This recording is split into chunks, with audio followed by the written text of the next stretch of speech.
ভারতের পাতা ফাঁদে সনাতন ধর্মাবলম্বীদের পা না দেওয়ার আহ্বান জানিয়েছে বৈষম্য বিরোধী ছাত্র আন্দোলন।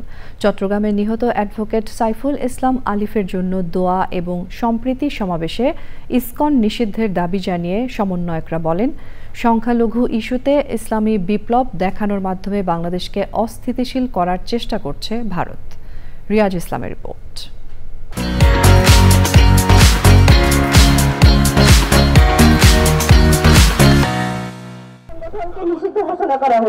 চট্টগ্রামে নিহত অ্যাডভোকেট সাইফুল ইসলাম আলিফের জন্য কেন্দ্রীয় শহীদ মিনারে দোয়া এবং সম্প্রীতি সমাবেশ করে বৈষম্য বিরোধী ছাত্র আন্দোলন।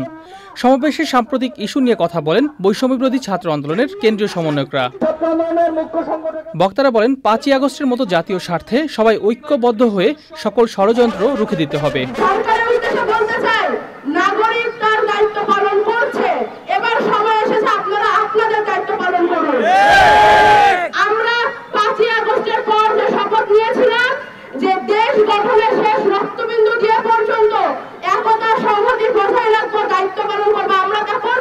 চিন্ময় কৃষ্ণ দাস ব্রহ্মচারীকে গ্রেপ্তারের পর থেকে আওয়ামী লীগ ও তাদের দোসররা সাম্প্রদায়িক দাঙ্গা লাগানোর অপচেষ্টা চালিয়ে যাচ্ছে বলে অভিযোগ করেন বৈষম্য বিরোধী ছাত্র আন্দোলনের কেন্দ্রীয় সমন্বয়করা।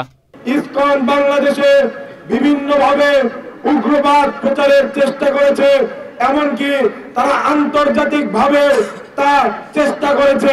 ভারত চায় বাংলাদেশের মধ্যে একটা কথিত ইসলামী বিপ্লব দেখাইতে, যে ইসলামী বিপ্লবের মাধ্যমে সে ভারতে তার হিন্দুত্ববাদী এজেন্ডা বাস্তবায়ন করবে। বাংলাদেশে বসে দিল্লির এজেন্ডা বাস্তবায়ন করতে দেওয়া হবে না জানিয়ে সমন্বয়করা বলেন, ধর্মীয় লেবাসযুক্ত কাউকে উগ্রবাদ ছড়ানোর সুযোগ দেওয়া হবে না। দিল্লিতে বসে শেখ হাসিনা তার সেই দোসর মোদিকে নিয়ে আমার বাংলার মাটির দিকে হাত বাড়াচ্ছে। এই দেশের মানচিত্রের দিকে সেই দিল্লি থেকে যে চারজনাই হাত বাড়াবে, সেই হাত ভেঙে গুটিয়ে রেখে দেওয়া হবে। সংবাদ প্রকাশের ক্ষেত্রে গণমাধ্যমকে আরও দায়িত্বশীল হওয়ার আহ্বান জানান সমন্বয়করা। রিয়াজ ইসলাম, চ্যানেল আই, ঢাকা।